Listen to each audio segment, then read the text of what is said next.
I gave up sugar for 30 days. Here's what happened.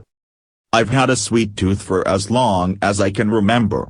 Giving up sugar felt a lot like giving up oxygen some days, but I came away with a completely new understanding of cravings and my habits. Birthdays aren't celebrated around broccoli casserole. Christmas carrots are for the reindeer. The main event at a wedding isn't cutting the roast beef.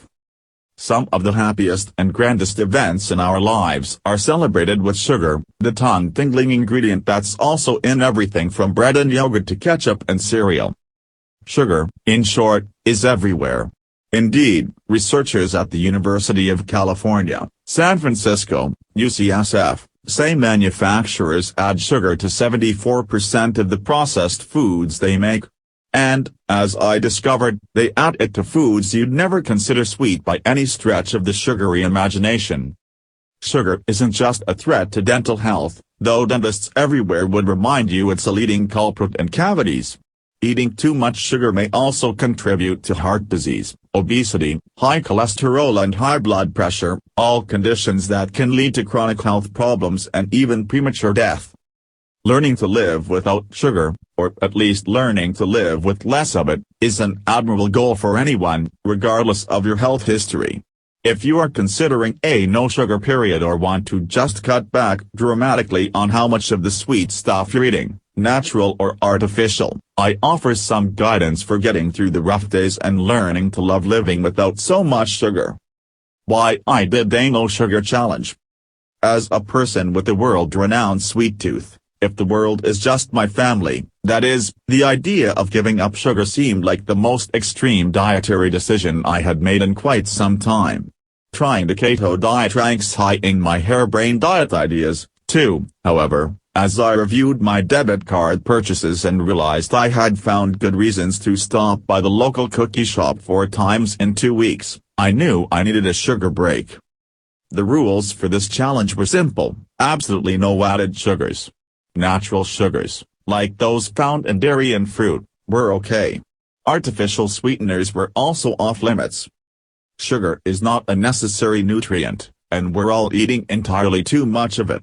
In fact, the American Heart Association recommends men eat no more than 9 teaspoons or 150 calories a day of added sugar. Women should eat less, no more than 6 teaspoons or 100 calories per day.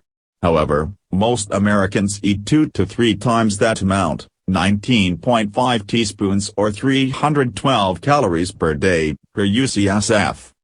If nothing else, a 30-day sugar-free challenge is a wonderful opportunity to realize just how much sugar you're eating, even if you're not really one to, say, down a handful of Reese's Pieces after lunch because you need a little something sweet. Guilty. Going into this challenge, my goal was to reset my sugar sensitivity and better understand how much I was consuming. However, as a person with more than a decade of health and nutrition writing under my belt, I wasn't expecting to be as challenged by the food aspect of this quest as I was. As you'll find out, sugar is in everything, absolutely everything, which makes giving it up incredibly hard. The biggest successes. Weight maintenance. Let me start off with the biggest question you likely have: did I lose weight? No, but that was not my intention. I likely did not eat fewer carbs, despite cutting sugar, because I loaded up on bananas and pineapple for snacks. Remember, natural sugar was okay, artificial sugar was out. However, I didn't gain weight either, and that was the goal. I knew that the excess calories I was taking in from sugar were adding up a bit on the scale. Not gaining weight was a victory. Steady energy. Once I was through the initial adjustment phase, I found that I did not experience the typical blood sugar ebbs and flows. More specifically, I didn't find myself needing the mid-afternoon pick-me-up. Perhaps that's because I couldn't have what I wanted, the soda. Or maybe it was the result of forcing my body to learn to cope without the quick sugary hits that previously provided so much energy. Better relationship with sugar consumption. When I couldn't have the spoonful of ice cream after dinner or the cookie because it's Tuesday, I quickly realized that I was haphazardly consuming sugar. I could manage to make these splurges fit within my calorie goal, but that meant I was giving up better sources of calories, like calcium-rich dairy or fiber-rich whole grains. I also wasn't recognizing the hidden sources of sugar that were sneaking into my diet and adding unnecessary calories either. A lot of soups, salad dressings and prepared meals list sugar, in some form or another, on the ingredient list. I realized early on that you could easily say, "But I don't eat a lot of sugar," and be entirely oblivious to how much you eat every day. Sugar shock. A glass of red wine on day 25 tasted closer to cotton candy than Pinot Noir. My first real sweet after the challenge ended, a chocolate chip cookie, was cloying. I split it in half and shared with a friend. I couldn't finish my half. It's surprising how quickly your palate adjusts to eating less sugar, and then how quickly it adjusts again to eating sugar.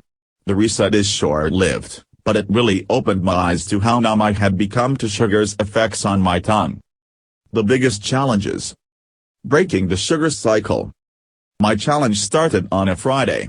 By Wednesday, I was hitting proverbial brick walls left and right, with so little energy and no resources to give myself a quick jolt to get through the afternoon since my caffeine source of choice is diet soda, but artificial sweeteners were out.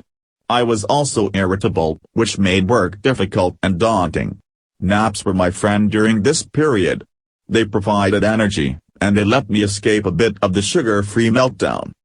That period lasted about 24 hours. I liken it to the keto flu during the first few days of the keto diet, and then it was over.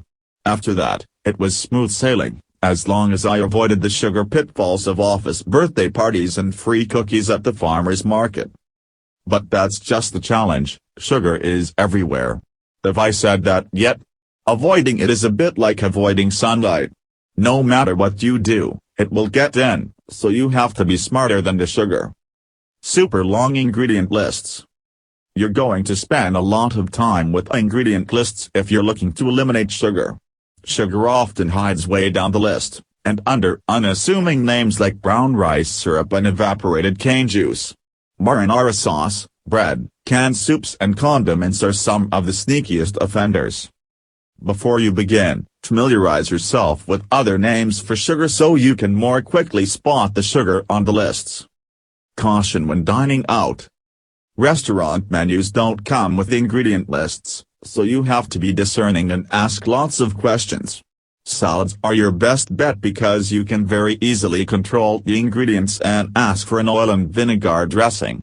Sandwiches are likely out because bread almost always has sugar.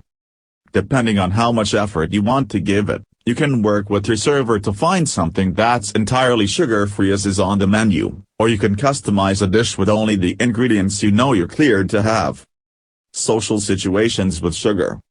I found the best method to manage this was the truth: tell your friends you're doing a no-sugar challenge. That way, you don't hurt feelings at birthday parties when you have to refuse the cakes, and they don't ask questions when you're drinking wine instead of your regular vodka cranberry. Lifelong takeaways from my 30 days without sugar. Complete sugar abstinence won't be my goal in the future, but I am quite certain I'll incorporate elements of a no-sugar lifestyle moving forward. For example, since the challenge ended, I have tried to eat mostly no sugar by sticking with more natural sources and balancing my added sugar intake more evenly.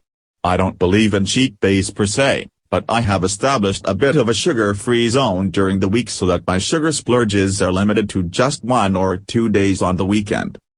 I firmly believe everyone could benefit from a hard break from sugar, as long as their health allows it.